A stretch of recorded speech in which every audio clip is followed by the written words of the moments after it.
previous lecture we had talked about the objectives of the finite element method, where it is used in an engineering analysis, and what are the basic steps involved in a typical finite element analysis.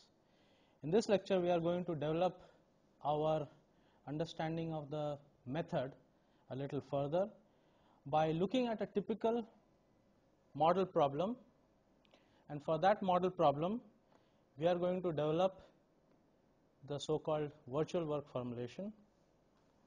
After the virtual work formulation has been developed, we will also discuss another concept called the concept of a functional, and using the functional we are going to develop something called the variational formulation, and we will show that for at least this model problem of interest, both the virtual work formulation and the variational formulation are the same. Finally, we are going to take the variational formulation, and with respect to this formulation we are going to develop a method called the Ritz method. So we will develop the variational formulation which we are going to apply to the model problem that we will consider, and we will use a method called the Ritz method to obtain a solution to this model boundary value problem. The Ritz method is going to be used here because it is the precursor of the finite element method. So let us take the model problem that we had also discussed in the previous lecture. This is the extension of the axial bar. Now if you look, the problem has been complicated a little bit, wherein we have added now a variable cross section to the bar. So the bar has a variable cross section. It is loaded by a distributed force Fx and an end load P at the point x equal to L. At the point x equal to 0, the bar is fixed. That is, the displacement at this point is set to 0. So if I now write the model problem in a detailed form, the boundary value problem can be given as equation 1a, where we have the differential equation given by minus d dx of Ea, which is now a function of x, du dx is equal to fx for all points lying in the interval 0 to L. U is the displacement of the bar.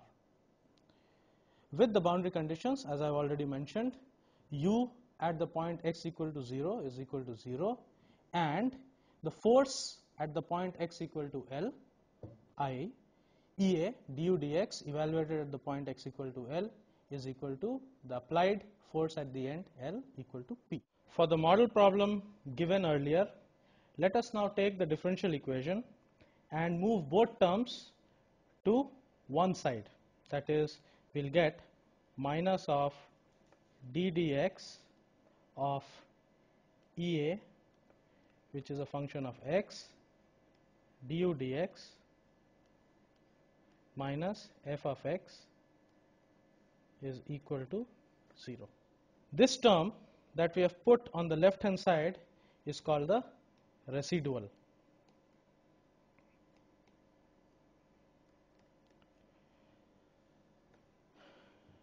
Now what we are going to do is, we are going to take this residual and multiply it by a weight function Wx, that is any function Wx which is admissible. We will define admissibility later on. So what do we call this? So residual, let me call it by something Rx. So residual is a function of x given by Rx. So I take Rx, multiply it with a function Wx, and then I integrate it over the interval. So obviously this integral is going to be equal to the integral of the right hand side, which is equal to 0. So when I take this, the integral of the residual multiplied by Wx over the whole domain, that is x equal to 0 to L, this is called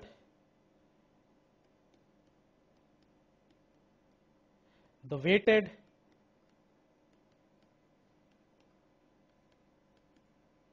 residual formulation. Now the question is, what do we mean by this weight Wx? Let me reiterate. This Wx is given a name, that is a weight function.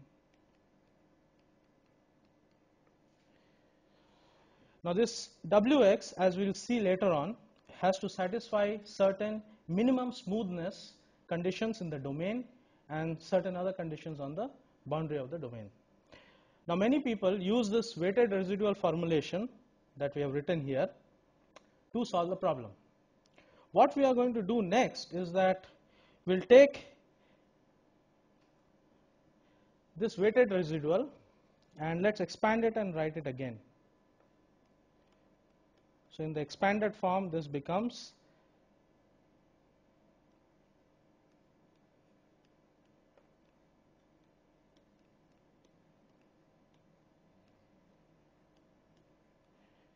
w dx minus integral of x equal to 0 to L fw dx is equal to 0.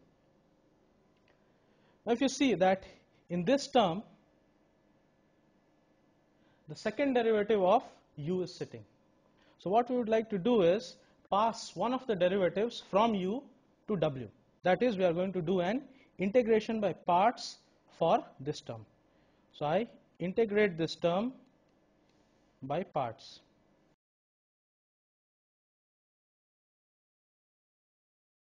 To get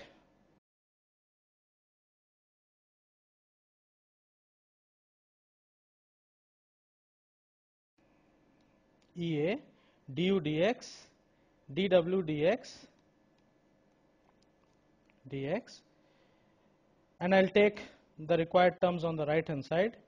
So this will be equal to x equal to 0 to L fw dx plus, if I look at it, EA du dx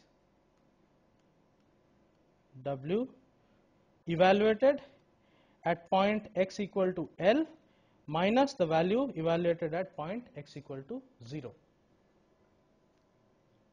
So what we have done, we have integrated this term by parts, which gave us a volume integral part, that is in the interval, plus a part which is the boundary term.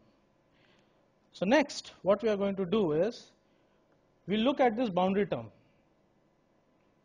which is EA du dx w evaluated at the point x equal to L minus EA du dx w evaluated at the point x equal to 0. So if you look at this, this is the boundary part or the boundary term at the point x equal to L, which is the right extreme of the member that we have taken, and this one is EA w du dx w evaluated at the point x equal to 0, which is the left extreme of the member that we have taken. Now in the model problem that we have taken, at this end EA du dx is the force given by a value P, while at the end x equal to 0 EA du dx is an unknown term, but at the end x equal to 0 u is known. So what we are going to do is, at the end x equal to L, where the force is given, we are going to let w be free. That is, we do not put any constraints on w at this end. While at the point x equal to 0, we are going to enforce the constraint that u is given equal to a value 0 by making w is equal to 0 here. So when we make w equal to 0 here, this term vanishes. So what we are left with is the following formulation: integral x equal to 0 to L EA du dx dw dx is equal to integral x equal to 0 to L fw dx plus P w evaluated at point x equal to L. Okay, so this is the formulation that we get. So once we have obtained this, next what? If we stick to this formulation, this is in a way enough to work with. But what we would like to do is to set it in our mechanics framework. That is, we are going to choose W to be not any function of interest, but a function called delta U of x, where delta U of x is said to be the variation of U.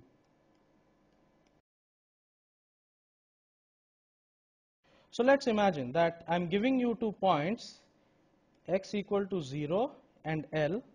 In between this, I have this function U of x, and on top of this, if I take a function which is close to this, it cannot be very close, it can be anything which is close to this function. Now we have to define what we mean by close. This function we are going to call as ux plus delta ux,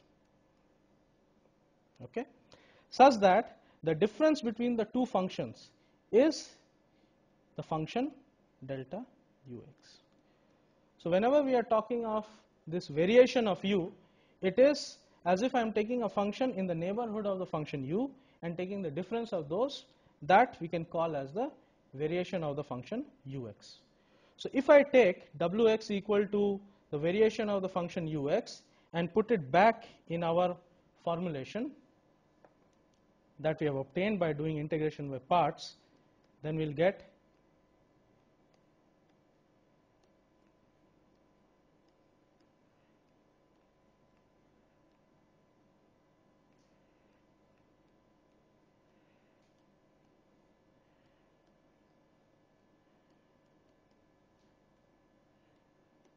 f delta u dx plus p delta u evaluated at the point x equal to L. This is something that we are familiar with. This part, if you look at this part, this is also equal to the stress in the bar sigma x due to the displacement of the bar. This part we can say is the strain due to delta u. And the right hand side, if you look at it, is the work done by the delta u against the distributed body force F and the end force P. So what do we have here? We have something called the internal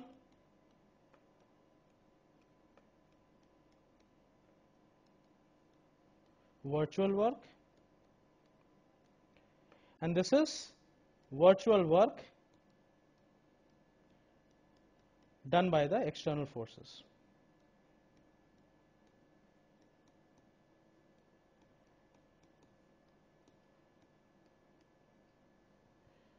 Now why do I call it virtual work? Because our equilibrium has been achieved under the action of the forces F and P, and we have obtained a displacement field U, a corresponding strain field Ex, and a corresponding stress sigma x. Now we imagine that from this equilibrium state we are going to perturb the system by a small amount delta U. This is the variation of U that we are talking about. So this is called a virtual displacement if I want to give it a name. So delta U is a virtual displacement.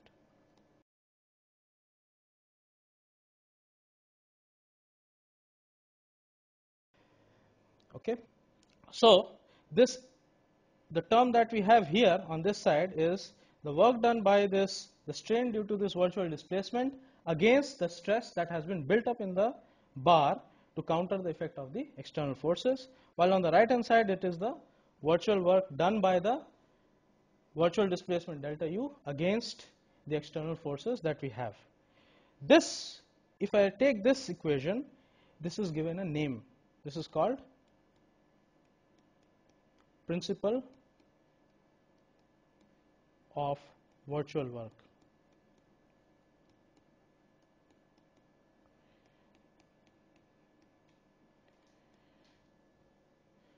This whole formulation is also called by another name, which is the weak formulation.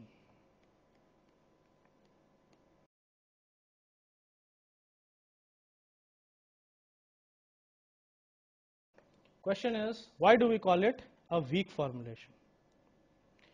It is called a weak formulation because if you look at the first integral on the left hand side,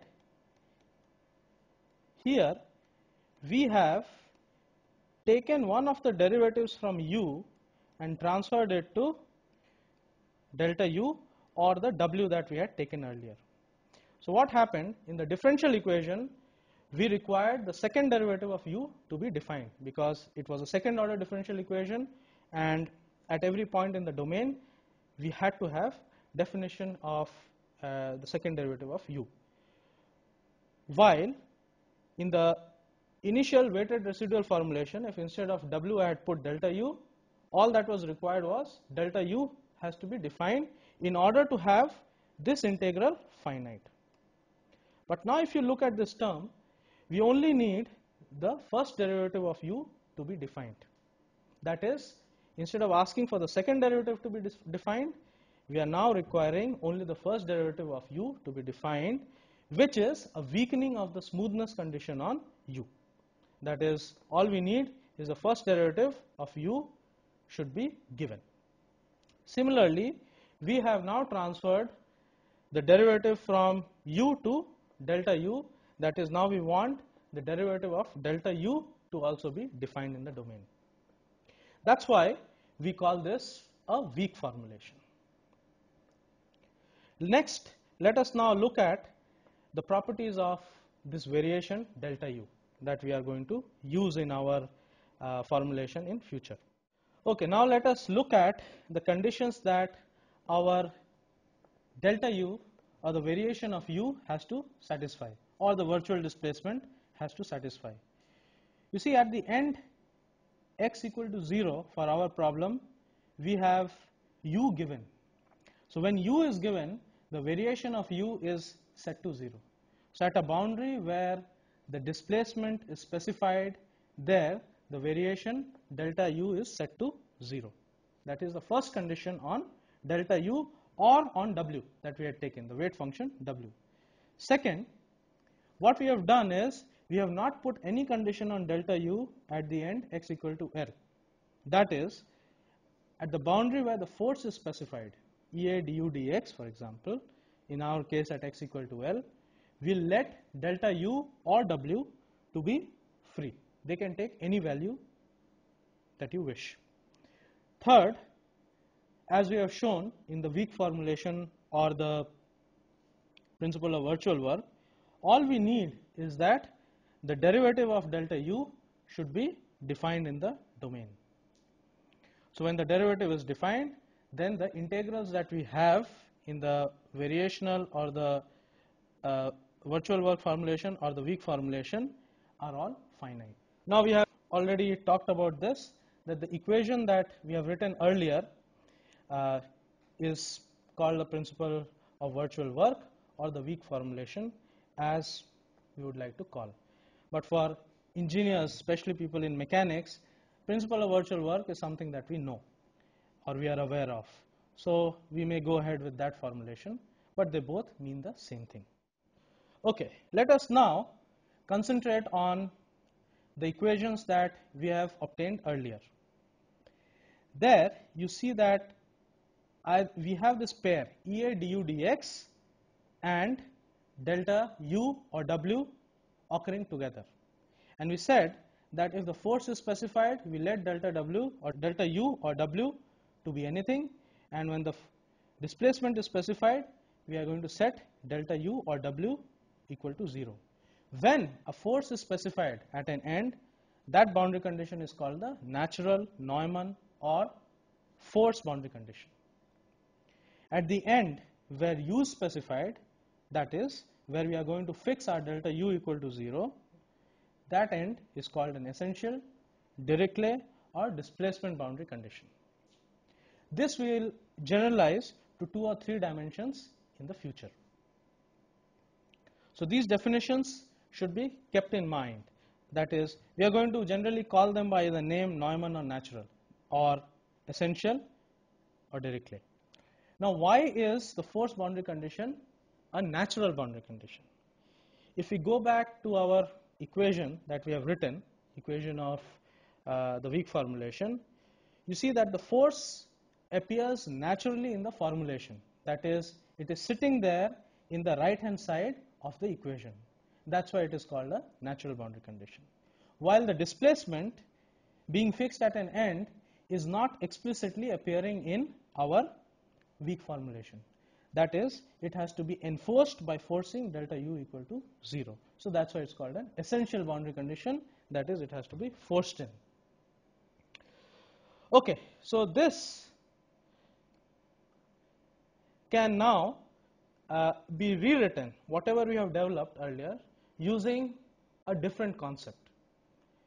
But we'll get the same set of equations that we have obtained earlier. So next we'll go to a new concept from which we can develop our equations all over again. For that we'll need to do a little bit of homework. That is, we have to look at this variation of ux, certain more properties of it. For example, if I take variation of du dx instead of u of x, this will be equal to the derivative of the variation of u. Similarly, if I take variation of u squared, it will be equal to twice u of x into variation of u of x, and so on. So variation essentially works in principle like the derivative, but it is not the derivative because we are talking of perturbing a function, not taking differential or the derivatives of a function at a point. So using these properties, we are going to develop the next thing. What we are going to define now is something called a functional. What is a functional?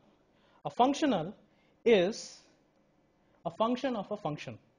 So it will take, let me call I as the functional, it will take a function u of x and it will return to me a number.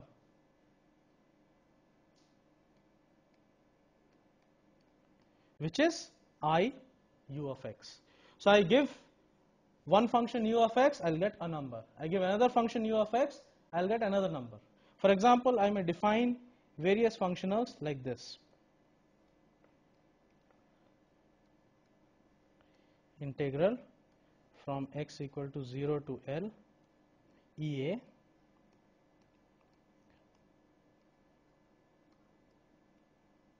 du dx whole squared minus integral x equal to 0 to L fu dx minus p u at x equal to L. This is a functional where p, f, ea are given to me a priori as material data or the input data to the boundary value problem that has to be supplied. So now if I give you a function u, then this integral is going to return me a number, this part is going to return me another number, and this part is going to return to me another number, and the sum of it will be iu, which is a number. Now I change the function u, put some other function w there, I'll get another number. So this is called a map of the function to real numbers. Okay, so when I have iu, I can also define another functional iu by another example. Let's take is this half x equal to 0 to L. We are not going to elaborate on it now, but this is essentially related to our mechanics problems of interest. Minus, I may have f at the end x equal to L, W at the end x equal to L. This can be another functional of interest. So now given a functional, we will also define the variation of the functional, delta IU. This variation will be given by definition as limit of alpha tending to 0 of I u plus alpha delta u minus I of u whole thing divided by alpha. So what do I have? Instead of u, now I put u plus alpha delta u into my expression for the functional, evaluate that number, from that subtract the number corresponding to I of u, divide that by alpha, take the limit of alpha going to 0, this is called the variation of u. Now what we can do is that we can define for the various problems of interest, boundary value problems, in many cases, not always, we can define this functional IU. And given this functional IU, we will see that the variation of IU when it is set to 0 also gives us the solution to the boundary value problem that we are after. So let us now go back to our variational formulation, the weak formulation that we have given earlier, or the principle of virtual work for the model problem of interest, and rewrite that in the setting of, if we can, of a functional IU. So if we have that formulation, we have integral x equal to 0 to L EA du dx d delta u dx dx. This will be equal to, by our definition of the variation, keeping EA as a given constant. We cannot vary EA because this is something that is supplied to us. So we can write it as integral x is equal to 0 to L EA into half of delta of du dx whole square dx, which we can write as half of integral 0 to L, we'll put delta of EA du dx whole squared dx. Okay. So the first term essentially can be written as, in a more compact way, integral delta of half of integral of x equal to 0 to L EA, if I want to write it now using a simpler notation, EA derivative of u with respect to x squared dx. Similarly, the other term which we had, integral of f delta u dx can be written as delta of, from x equal to 0, delta of integral of x equal to 0 to L f u dx. And the term p delta u evaluated at the point x equal to L is equal to delta of p u evaluated at x equal to L. So by collecting all the terms together, what we end up getting is delta of half of integral x equal to 0 to L EA u comma x squared dx minus integral x equal to 0 to L f u dx minus p u at x equal to L.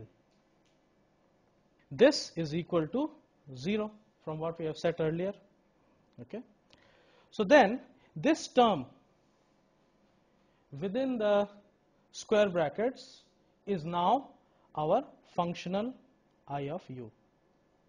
So what we have done is said that the variation of I of u is equal to 0 is also the weak formulation or the principle of virtual work we had given earlier. Now can you tell us what is I of u for the problem that we have taken? I of u, if you look at this term in I of u corresponds to the strain energy u for the structure. The remaining part corresponds to the potential of the external forces.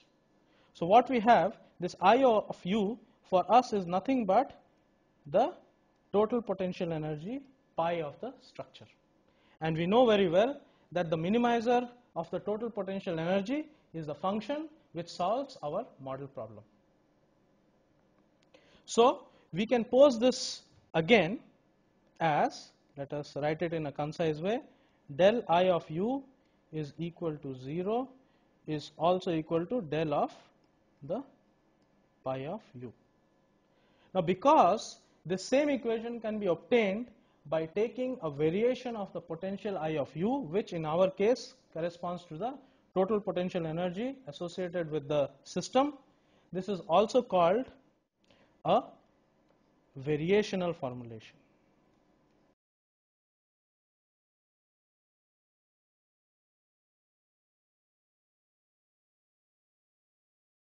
So let us check that we have written that delta I of u is given by definition as limit of alpha tending to 0 of I of u plus alpha delta u minus I of u whole thing divided by alpha.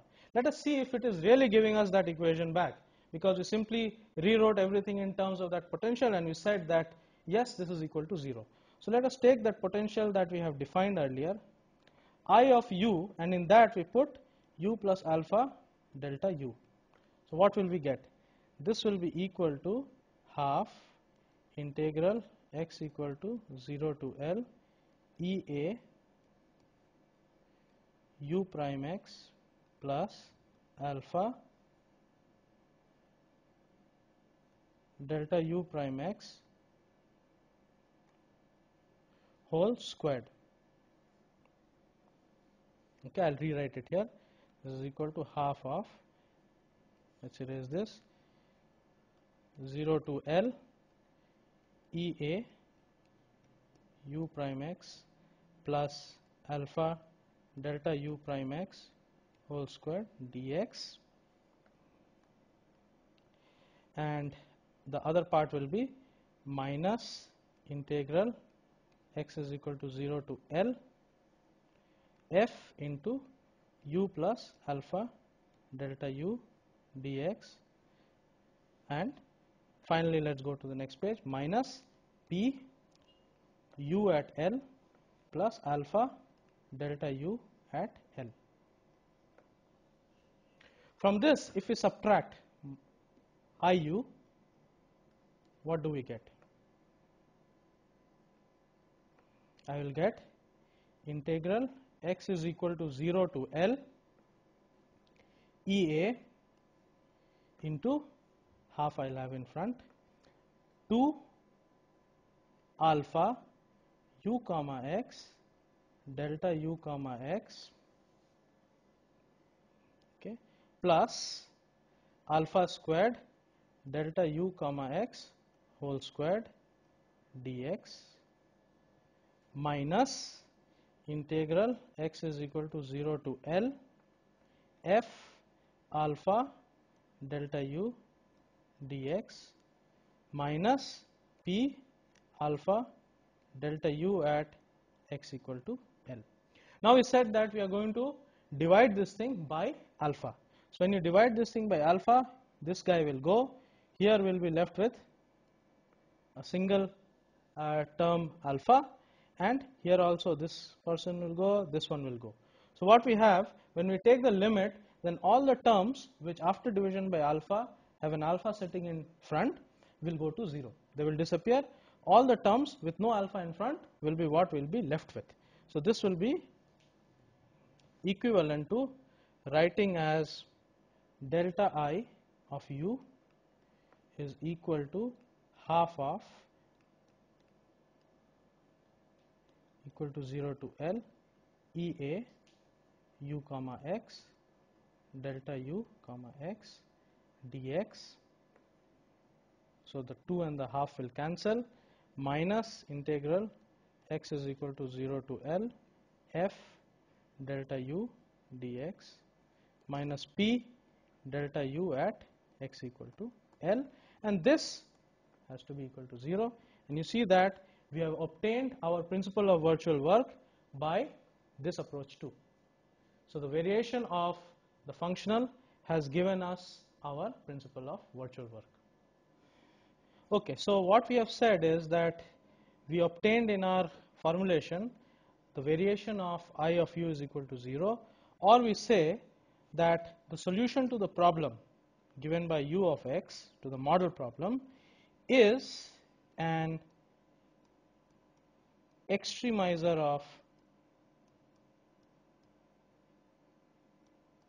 I of u. Now whether this extremization is a minimization or a maximization or a point of inflection is not something that we are going to look at. So as soon as ux is an extremizer, then the extremizer solves the model problem of interest. Okay, so next let us introduce a few notations. What we are going to call this one bu v is equal to integral x equal to 0 to L EA du dx dv dx dx. This term is given by this notation. This is called a bilinear form.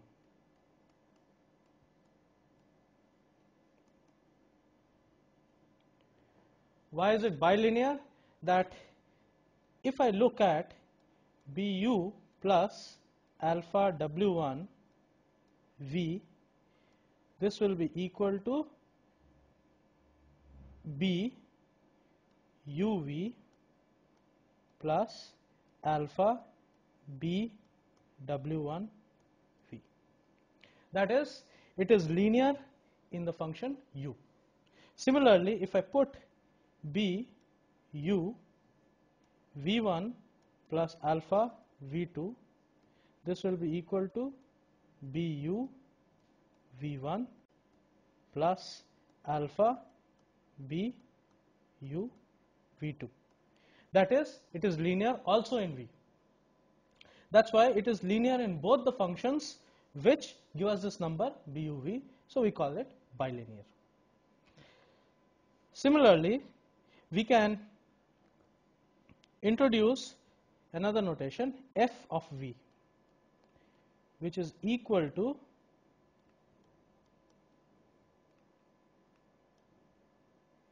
fv dx for our model problem minus p v at x equal to L, sorry, plus pv at x equal to L. This quantity is called a linear functional. Just like we have defined the functional earlier, what f does, it takes the function v and gives us a number fv.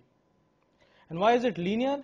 It is linear because if I now take two functions, alpha 1 v1 plus alpha 2 v2, f of that, if you put it here in the expression that we have taken earlier above, it is equal to alpha 1 f of v1 plus alpha 2 f of v2. That's why it's called a linear functional. So what happens using this notation, now we have made our writing of these equations terse.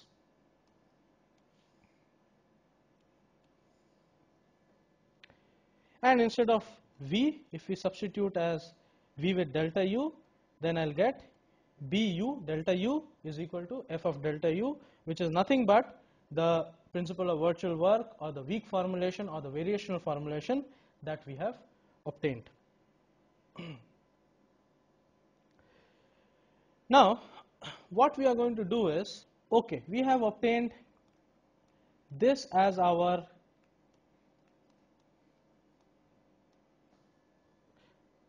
equation that we have to solve in order to get U. There should be various questions that one should ask. Tell me that what do we mean by delta U in this case, and how are we going to get to U? How to obtain U?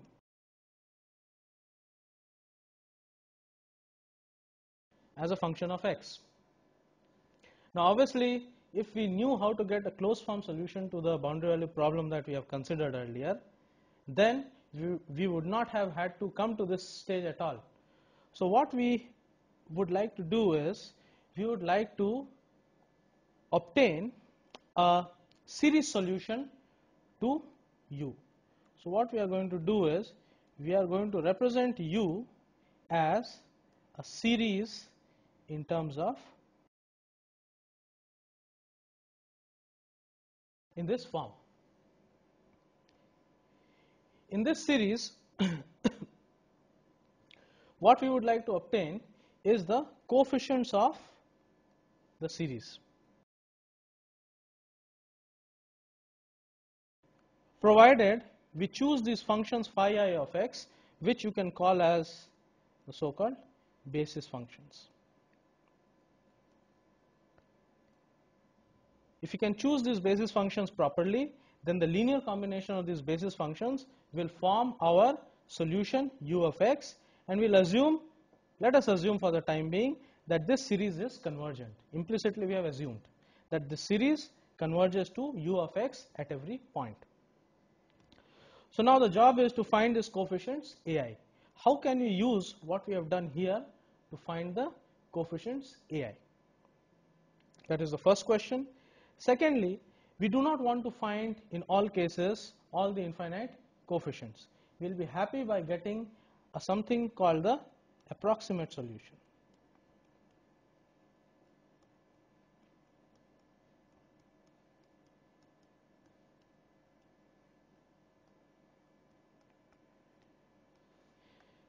That is, we will now take, instead of the full series, a truncated series, where I will have n terms un of x.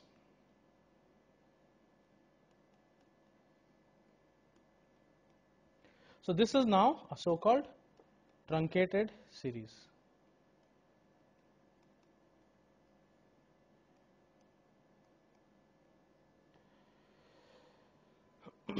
So again, now in this truncated series, if we can find all these coefficients ai, if they are known, then given these functions phi I, then we have obtained our approximate solution or the truncated solution. The question is, how do we choose these phi i's? So one thing that these phi i's have to satisfy is that the phi i's have to be linearly independent.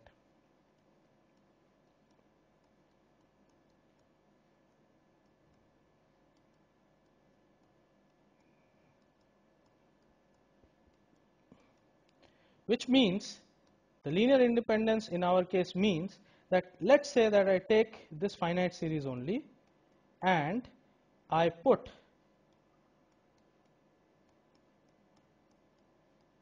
is equal to, the linear combination is equal to 0 for all x which is in this range 0 to L. You can say including the endpoints. Then linear independence means that if this is what is required, then these AIs will come out to be 0. All of them, then all the AIs will be equal to 0 trivially.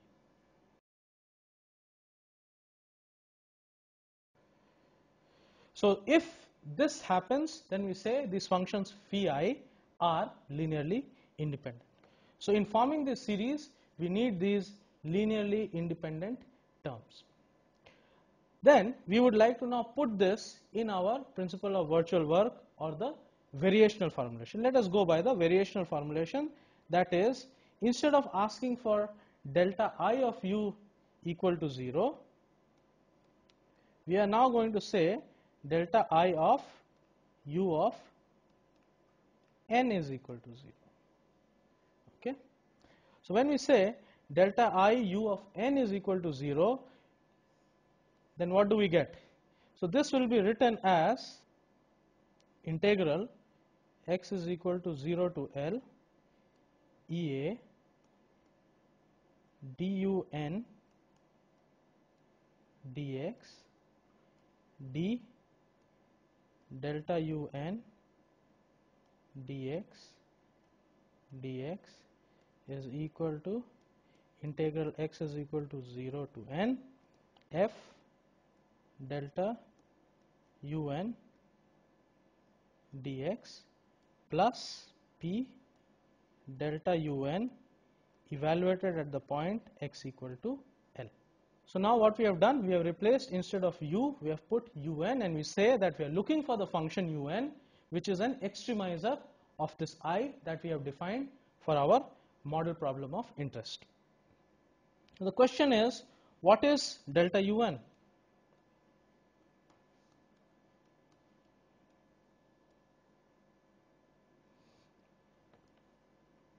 Okay. So let us see what is delta un. Delta un for us will be equal to delta of sigma of I is equal to 0 to n ai phi x. Now we have chosen what is our phi I. That is, each of these phi i's are known functions that we are going to use to construct the series.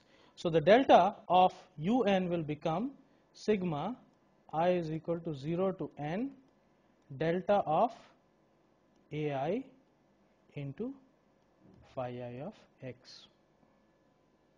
So you see what has happened, that the variation of un is given in terms of the linear combination of the variations of the ai's. So what we will do next is that, fine, if it is given in terms of the variations of these ai's, each of these delta ai's can be varied independently.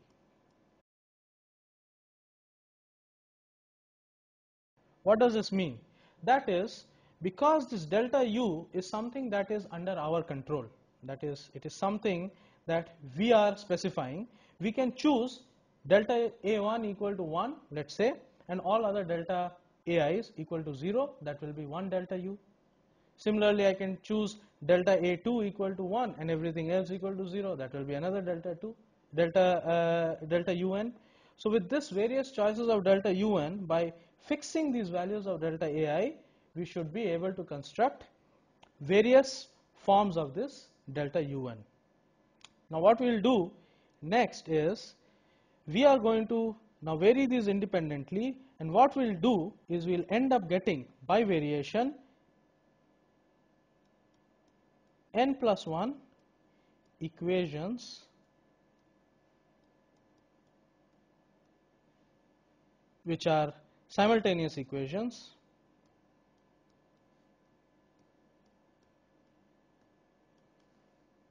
in terms of the n plus 1 variables ai. Now there is another thing that we should note. Let us take the model problem that we have posed. For that model problem, we need delta u of n at 0 is equal to 0. This also we have to specify. So this is another condition that is going to come on these delta ai's. Because why will it be on delta ai's? Because delta un at 0 is equal to summation delta ai phi I evaluated at 0. I is equal to 0 to n. So what we are going to do next is, we are going to look at this in a detailed way, and we are going to pose something called the Ritz method.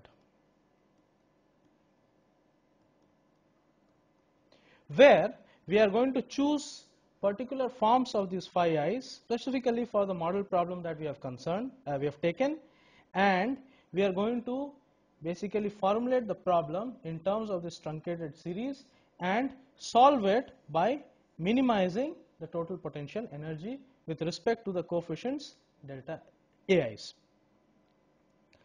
So what we'll do in the next class is we'll take n equal to 2 or n equal to 3 with some specific forms of f and p and solve the problems and see what are these coefficients. So in the next class we are going to develop the Ritz method for the model problem that we have taken, where the n term series that we are going to use for the approximation of u of x will be given in terms of very specific functions. We have said that we would like our delta un as well as un to satisfy the 0 condition at x equal to 0. So let us take these phi i's to be functions which are x to the power of I, that is x to the power of 0 which is 1, x to the power 1 which is x, x squared, x cubed, so on up to x to the power of n. Then unx is a summation of ai x to the power of I. So when we put un at 0 is equal to 0, then automatically a0 comes out to be equal to 0. So once we have a0 equal to 0, then our series will be written in terms of summation I is equal to 1 to n ai xi, and what we will need to do is to develop sufficient number of equations to obtain these ai's. That is, we need n equations in terms of the n unknown ai's. Once we get them, then we will get the solution, and through plots of solutions for certain boundary value problems that we will take as typical examples, we will show that this method does very well for certain classes of loading, and also will bring out the drawbacks of this method, which we are going to exploit to develop the finite element method as a tool to overcome these drawbacks.